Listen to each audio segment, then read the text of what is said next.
los niños que están malitos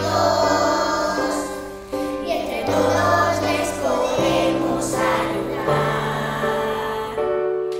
a que no se sientan tristes, a reír y a disfrutar.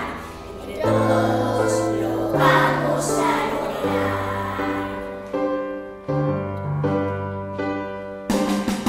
Ellos tienen mucho que ofrecernos,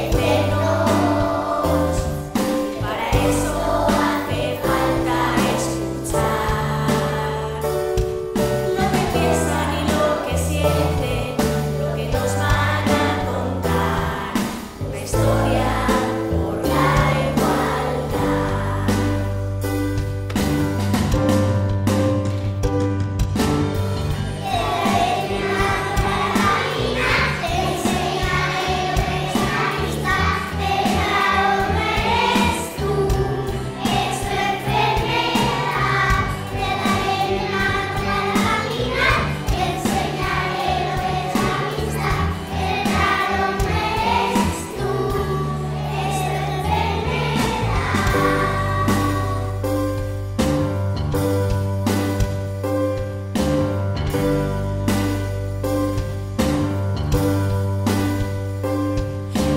Sepa